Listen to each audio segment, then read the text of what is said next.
Hello friends, welcome back to our channel.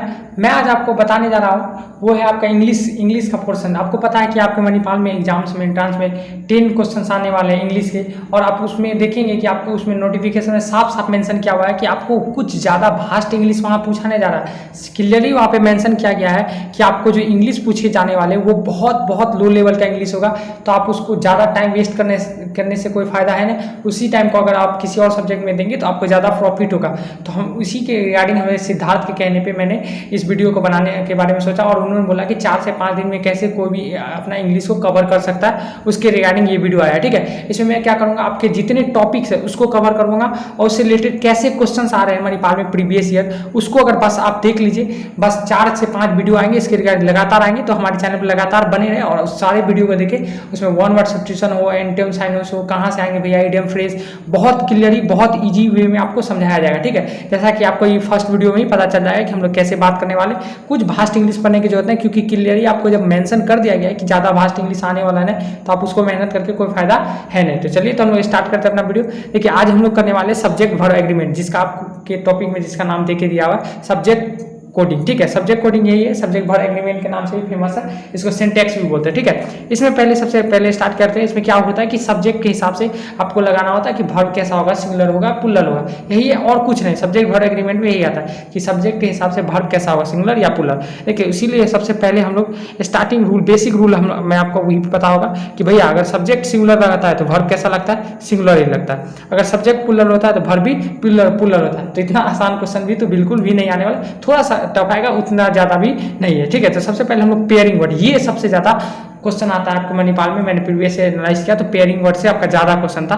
तो देखिए, pairing word rule number 1 देखिए क्या बोला जा रहा था, जैसे bread and butter, age and experience, rice and curry. आपने बहुत लो स्टैंडर्ड में पढ़ा होगा। हाम एंड सिकल, आपको सब याद करने की जरूरत बिल्कुल नहीं। Bread butter, age and experience, rice and curry, hammer and sickle, horse and carriage, इतना बस याद कर लीजिए, आपका काम हो जाएगा। जैसे कि study, slow and study, truth and honesty, ये सब क्या है, इसको पेयर वर्ड बोलते हैं। और इसके साथ हमेशा भी सिंगुलर वर्ब होता है। कैसा वर्ब होता है, सिंगुलर वर्ब का इस्तेमाल होता है। आप लोग जानते हैं कि दो सब्जेक्ट को जब जोड़ते हैं, जैसे राम एंड श्याम, तो वहाँ पे क्या हो जाता है, प्लूरल वर्ब आ जाता है। लेकिन ये कैसा वर्ड है, पेयरिंग वर्ड। इसके साथ देखिए, आप देख सकते हैं, जैसे मैंने कहा age and experience bring wisdom to man, मतलब एक और एक्सपीरियंस के साथ इंसान में क्या आना, विजडम आना शुरू हो जाता है। यहाँ ब्रिंग नहीं होगा, ब्रिंग्स होगा, क्योंकि वर्ब कैसा चाहिए, सिंगुलर। कैसा वर्ब चाहिए, सिंगुलर, क्योंकि ये कैसा वर्ड है, पेयर वर्ड है। इस तरह के क्वेश्चन आते हैं, आप देख सकते हैं। इसी तरह क्वेश्चन है, जैसे ब्रेड एंड बटर, आर नहीं इज होगा।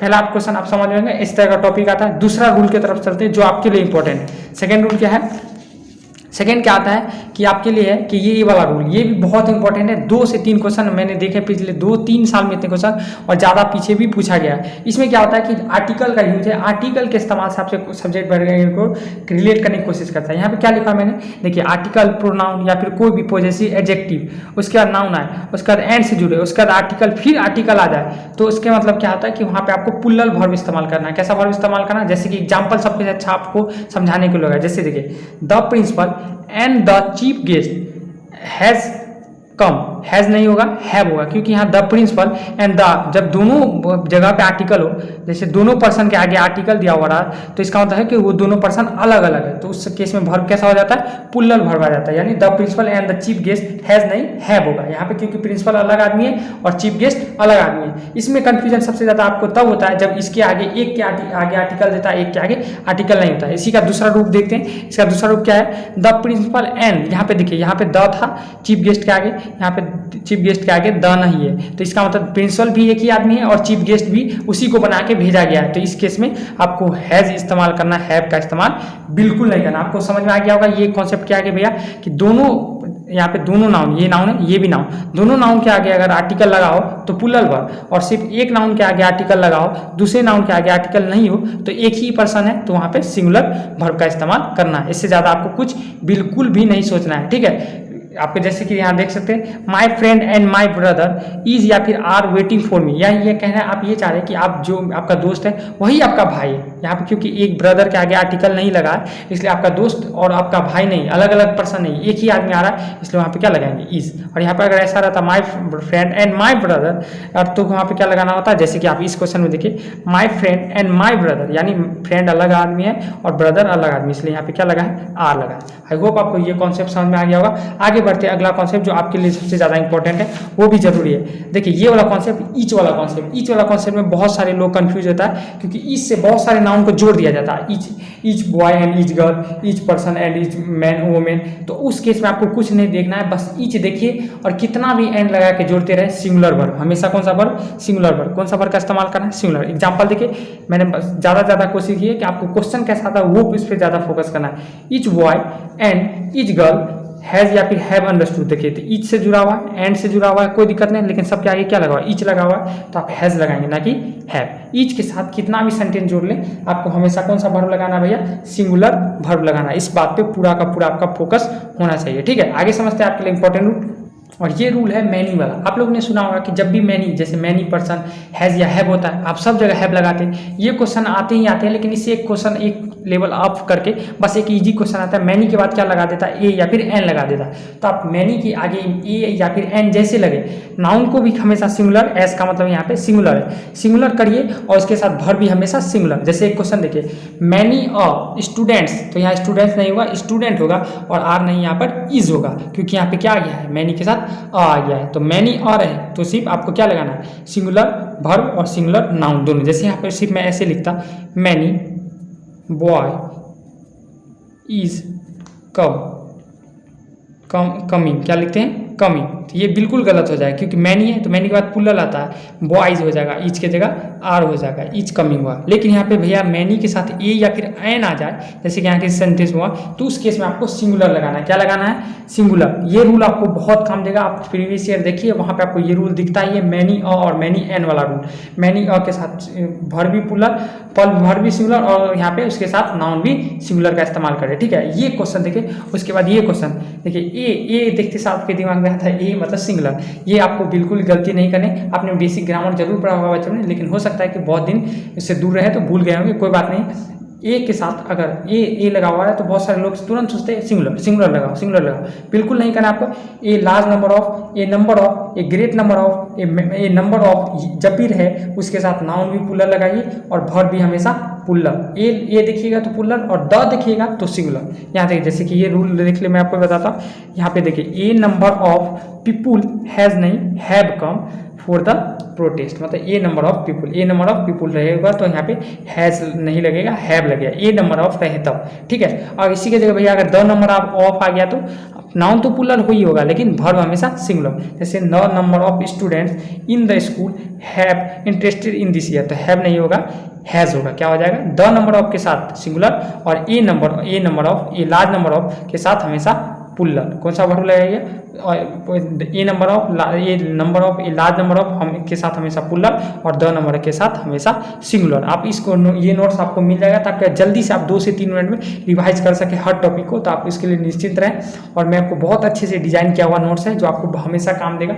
इस ईयर में तो आपको इंट्रांस में काम देगा ही, आगे हो सके तो मे भी इसका आप यूज़ कर सकते हैं आप। तो ये आपको नोट्स के रूप में प्रोवाइड मिल जाएगा, इसके लिए आपको सोचना ही है, ठीक है। आगे समझते हैं। आगे आपको 2 रूल मैं आपको जरूर समझाना चाहूँगा कि ये 2 रूल से भी क्वेश्चन थे। मैं जिस रूल से आपके क्वेश्चन आते हैं मैं बस उसी रूल को डिस्कस कर रहा हूँ, ज़्यादा आपको पढ़ने की जरूरत बिल्कुल भी नहीं है। और आई होप इसके लिए इंश्योर हो जाए कि आपको फुल मार्क्स मिलेंगे ही मिलेंगे, ठीक है। हर टॉपिक कर लीजिए, आराम से आपको मिलेंगे। देखिए ये क्वेश्चन क्या भैया, द परसेंटेज ऑफ के बाद अगर अनकाउंटेबल आएगा और या फिर क्या काउंटेबल, कोई भी नाउन आए, कोई आपको बिल्कुल नहीं सोचना, हमेशा कौन सा वर्ब लगाना है, सिंगुलर वर्ब। जैसे देखिए, the percentage of money is, क्या होगा, इज या फिर आर, तो इज होगा। क्या लगाना है, द परसेंटेज ऑफ हो, द नंबर ऑफ हो, हमेशा सिंगुलर लगाना है। कोई दिक्कत, आई होप आपको ये कॉन्सेप्ट समझ आएगा। उसी की तरह ये कॉन्सेप्ट है मोर देन वन, जैसे ही आए आपको वर्ब हमेशा सिंगुलर, मोर देन वन के बाद हमेशा verb singular, more than one के बाद हमेशा वर्ब सिंगुलर लगाना, और कुछ भी नहीं करना है, ठीक है। और देखिए आगे बढ़ते हैं अपने कॉन्सेप्ट में। आगे अपने कॉन्सेप्ट में आपको एक चीज़ समझाना चाहूँगा कि आपने अभी तक जितना भी रूल पढ़ा होगा, उस रूल में सबसे ज़्यादा अगर इम्पोर्टेंट और सबसे ज़्यादा मतलब फंसाने वाला कॉन्सेप्ट अगर कोई है तो ये वाला कॉन्सेप्ट। इसमें क्या होता है कि सब्जेक्ट रहता है, फिर बीच में वो with, together with, along with, as well as, in addition to, but, ऐसा कुछ वर्ड जोड़ दिया जाता है। इन सब वर्ड को आप एक बार मतलब एक नज़र में देख लेंगे तो आपको काम आ जाए। उसके बाद दूसरा वर्ड दे दिया जाता है, तो आपको लगता है कि राम विथ श्याम, तो लगता है ना कि 2 आदमी हो गया तो इसके साथ पुल्लर लगा देना चाहिए, Ram with Shyam is coming या फिर आर कमिंग, ऐसा लगता है तो आप लोग आर लगा देते हो। ऐसा बिल्कुल भी नहीं करना है। अगर आपके से जैसा ऐसा क्वेश्चन जब भी आए, Ram along with his friend, Ram उसके दोस्तों के साथ, तो हमेशा उसके साथ सिर्फ पहला वाला वर्ड जो होता है, पहला वाला जो सब्जेक्ट होता है, राम अकेला आदमी, तो उसके साथ इज लगेगा ना कि आर। ये विथ के साथ जुटे या फिर टुगेदर विथ के साथ, अलोंग विथ के साथ या एज वेल एज, इन सभी में से किसी के साथ जुटे तो हमेशा आपको क्या लगाना है, सिंगुलर वर्ब, मतलब सिंगुलर नहीं लगाना है। पहला सब्जेक्ट जो होगा, राम अकेला था तो राम के अनुसार यहाँ पे इज होगा ना कि आर होगा। इज आपको लगता है कि ये विथ के साथ जुट गया तो ये दोनों मिल के यहाँ पे क्या होगा, पुल्लर। तो ऐसा आपको बिल्कुल नहीं करना है, इज ही लगाना है, ठीक है। इसलिए मैं आपको एक लास्ट क्वेश्चन आपको करवाना चाहूँगा ताकि आपको इसके लिए रिगार्डिंग आपको कोई प्रॉब्लम क्रिएट ना हो।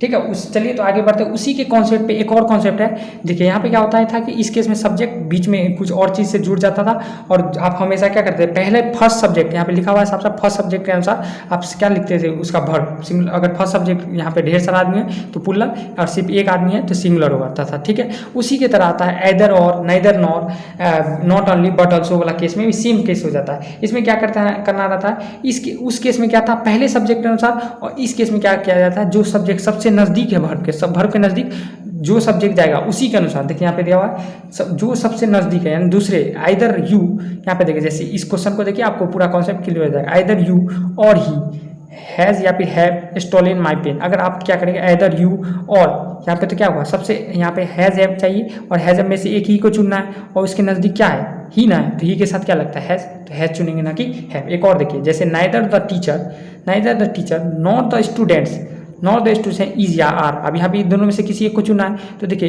इज और आर से पहले कौन सा सब्जेक्ट आ रहा है, द स्टूडेंट्स क्या पुल्लर, तो इसके साथ आर लगेगा ना कि टीचर के अनुसार इज। आपको समझ में आ गया होगा। इस केस में क्या कर रहा था, एक सब्जेक्ट रहता है, मतलब इधर और उसका सब्जेक्ट फिर सब्जेक्ट टू, तो जो वर्ब के नज़दीक है उसी सब्जेक्ट के अनुसार आपको वर्ब लगाना है, पहले वाले सब्जेक्ट के अनुसार नहीं लगाना है। बिल्कुल ये कॉन्सेप्ट, ये दोनों कॉन्सेप्ट आप जरूर लगा के जाएं, ये दोनों को पढ़ के ही आपको जाना चाहिए। आई होप आप जल्दी एक नज़र और डालते हैं आगे की तरफ कॉन्सेप्ट में। और ये कॉन्सेप्ट आपने बचपन में सबसे ज़्यादा पढ़ा होगा कि जैसे किलोमीटर हो, डिस्टेंस हो, हाइट हो, मनी हो, वेट हो, इस सब का के साथ हमेशा सिंगुलर वर्ब, जैसे 10 kilometre is a long distance, यहाँ पे आर नहीं लगाना है। 3 lakhs was too much for arrange a money, मतलब जैसे कि जो भी ये चीज़ देख लीजिए, यहाँ पे डिस्टेंस हो, हाइट हो, सम हो, मनी हो, ड्यूरेशन हो या फिर वेट हो, टाइम के साथ भी हमेशा सिंगुलर वर्ब का इस्तेमाल हुआ जाता है और उसके साथ प्लूरल वर्ब का इस्तेमाल नहीं किया जाता। लेकिन इसमें एक एक्सेप्शन है, वो भी मैं आपको इसके साथ समझाता जा रहा हूँ कि मान लीजिए अगर मैं आपको बात करता आई हैव, मतलब कि मैं बोलूँगा कि मेरे पास जैसे 10 kilometre is a long distance, एक लंबा दूरी, ये बात है। एक साथ बोलने का बात बोला कि 10 किलोमीटर एक लंबा दूरी है, ठीक। अगर इसको अलग अलग करने की बात करें तो समझते हैं, जैसे कि ये कॉन्सेप्ट आपको पूरा क्लियर करके जाएगा। जैसे 10,000 रुपीज़ यहाँ पर इज या फिर are to be distribute among the boys. देखिए यहाँ पर 10,000 रुपया का बात नहीं हो रहा है, यहाँ पर बात हो रहा है कि 10,000 रुपया अलग अलग कितने बच्चों में बटा हुआ है, डिस्ट्रीब्यूटेड अमॉन्ग द बॉयज़, मतलब ढेर सारे लड़कों में बढ़ चुका है। तो वो अमाउंट अब एक सब है, कलेक्टिव नहीं। ये इस सेंस को कब लगाना है, जब वो एक सेंस के रूप में काम करे, मतलब एक डेफिनिट रूप में काम करे। जैसे ये 1,000 रुपया बहुत अच्छा अमाउंट होता है, 10,000 रुपया मुझे मिला, इस तरह के अमाउंट में ईज ही लगाना है। लेकिन आपको जब बात हो कि बहुत सारे लोगों में बांटने का बात हो जाए, डिस्ट्रीब्यूशन का बात आए, साफ समझिए डिस्ट्रीब्यूशन का बात आ जाए, तो वहाँ पे आपको इज नहीं पुल्लर वर्ब लगाना। 10,000 आर मतलब अलग अलग 10,000 का अलग अलग पार्ट हुआ होगा और सब लोगों में बटा हुआ, इसलिए यहाँ पे पुल्लर लग जाता है। इसमें आपको उतना ज़्यादा सोचने वाली बात नहीं। आगे समझते हैं अगला कॉन्सेप्ट। अगला कॉन्सेप्ट ये आपको काउंसिल, ज्यूरी, मॉब, असेंबली, ये सब एक बहुत कन्फ्यूजन आता है। ये इसमें कन्फ्यूजन हो जाता है क्योंकि इसका दो सेंस निकल के आता है। पहला क्या होता है कि कभी कभी ये सिंगुलर बन जाता है, कभी कभी पुलर हो जाता है, तो आपको ये कन्फ्यूज कर सकता है। लेकिन आपको कन्फ्यूज बिल्कुल भी नहीं होना। देखिए जब ये सिंगुलर की तरह रिएक्ट करे, मतलब यूनाइटेड सेंस में, जैसे मैं बोलूँगा ज्यूरी ने पूरे सब, ज्यूरी क्या होता है मतलब ढेर सारे जज का एक समूह, अगर ज्यूरी ने फैसला दिया तो ज्यूरी का मतलब क्या समझते हैं कि सारे ग्रुप ने मिलकर एक साथ एक कुछ फैसला के बारे में अपना डिस्कशन, जैसे द ज्यूरी वाज यूनिनियस, मतलब क्या एक साथ एक मत है इन इट्स डिसीजन, अपने डिसीजन को लेके एक मत है। तो यहाँ पे वाज है क्योंकि सारे ज्यूरी एक साथ यहाँ पे कलेक्टेड, तो एक साथ जब जमा हो गए तो एक वन पर्सन की तरह ही रिएक्ट कर रहे हैं, तो इसलिए यहाँ पे क्या लगेगा वाज। अगर मान लीजिए यहाँ जैसे यहाँ पे दिया हुआ है द कमिटी मतलब एक कमिटी होता है, 10 लोगों या 50 लोगों का कमिटी हो सकता है, उस कमिटी वाज या वेयर है डिवाइडेड इनटू देयर ओपिनियन। अगर कमिटी डिवाइडेड है मतलब सबका अलग अलग पर्सन का अलग अलग ओपिनियन, तो यहाँ पे ढेर सारा पुल्लर का सेंस दे रहा है, इसलिए यहाँ पर हम लोग वेयर लगाते हैं। इस सेंस में आपको बिल्कुल भी कंफ्यूजन होना, अगर सेंस पे पकड़ना है, अगर बात एक साथ हो रही है तो आपको क्या लगाना है, सिंगुलर, क्योंकि एक पर्सन है, क्योंकि कमेटी तो 50 लोगों से बने, 100 लोगों से बने। अगर एक जैसा सेंस दे रहा है तो कैसा होगा, सिंगुलर। अगर मान लीजिए कमेटी के लोग अलग अलग थॉट के बारे में बात हो रहा है, अलग अलग बारे में, तो ढेर सारे पर्सन होंगे, और ढेर सारे पर्सन के केस में आपको क्या लगाना रहता है, पुल्लर। सिंपल सी बात है।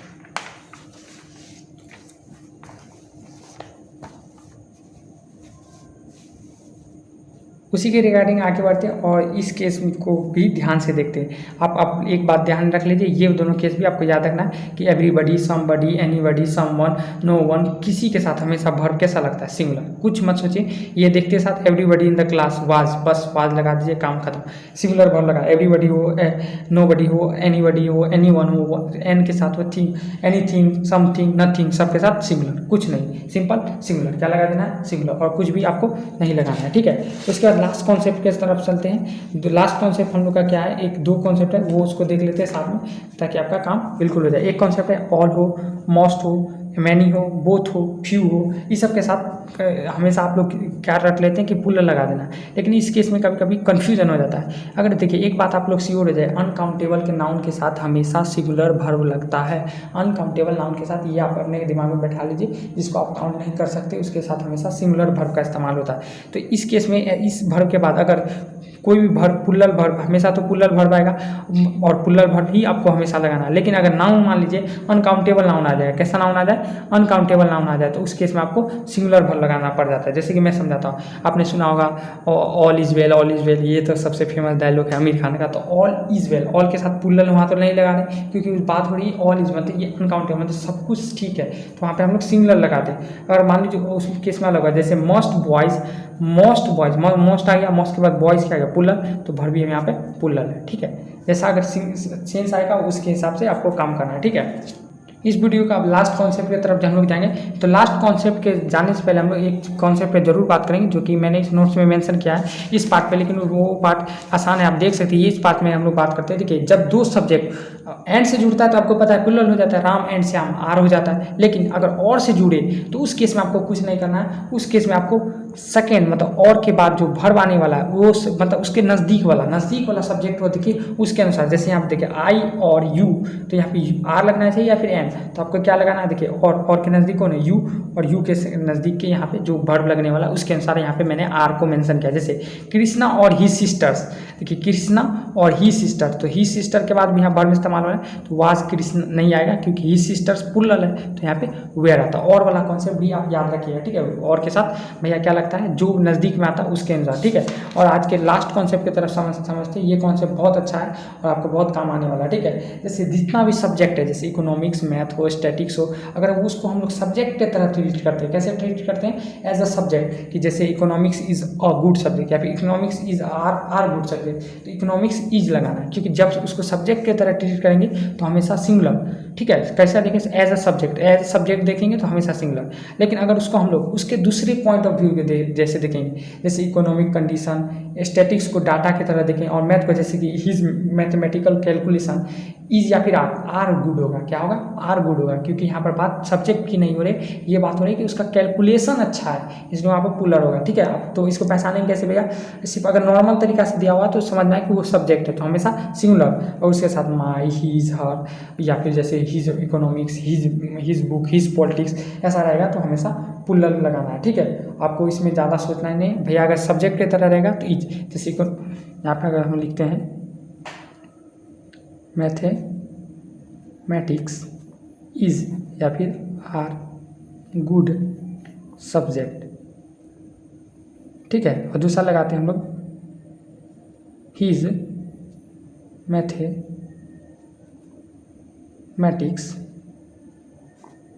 इज या फिर आर गुड। तो आप लोग को आंसर करना है, इसका आंसर क्या होगा, देखिए मैथमेटिक्स यहाँ पर किसका मैथमेटिक्स एक अच्छा सब्जेक्ट, तो सब्जेक्ट के साथ ट्रीट किया तो भैया इज होगा, आर बिल्कुल नहीं होगा। यहाँ देखते हैं हिज मैथमेटिक्स इज या फिर आर गुड, तो यहाँ पे ही उसका मैथमेटिक्स, तो यहाँ मैथमेटिक्स का मतलब है उसका कैलकुलेशन अच्छा है, तो हिज के साथ यहाँ पर इसका मैथमेटिक्स, तो यहाँ पर सब्जेक्ट की बात नहीं हो रही है, ये यहाँ पर बात हो रही है उसकी कैलकुलेशन अच्छा है, तो हिज मैथमेटिक्स अच्छा है, ठीक है। तो उसका हिज मैथमेटिक्स क्या, उसका पर्सनल कोई मैथमेटिक्स वो आर्यभट्ट है क्या उसका मैथमेटिक्स, तो मतलब कहने का बाद ये कोई सब्जेक्ट नहीं, उसकी कैलकुलेशन की बात हो रही है, तो यहाँ पे आर लगे। ये कॉन्सेप्ट आई होप आपको समझ में आएगा, और ये पूरा का पूरा मैंने सब्जेक्ट भर एग्रीमेंट एक्सप्लेन किया, वो आपको पसंद आया होगा। तो आपको अगर वीडियो अच्छा लगा हो तो लाइक ज़रूर करें, और हमें कमेंट करें कि क्या हमें इस सीरीज़ को आगे तक फॉलो करना चाहिए या फिर नहीं। अब मैंने सिद्धार्थ के बोलने पर इसको आगे इस सीरीज़ को लाने की कोशिश की, ताकि आपको कम से कम समय में आप मार्क्स को गेन कर सके और आपको प्रॉफिट मिल सके, ठीक है। आपको वीडियो अच्छा लगा हो तो वीडियो को लाइक करें, हमारे चैनल को सब्सक्राइब कर लें, और हमारे ढेर सारी वीडियो आपके लिए ही अपलोड किए गए मणिपाल से रिलेटेड और भी कॉलेज से रिलेटेड, तो आप जाके उसको विजिट कर सकते हैं, ठीक है। Thanks for watching.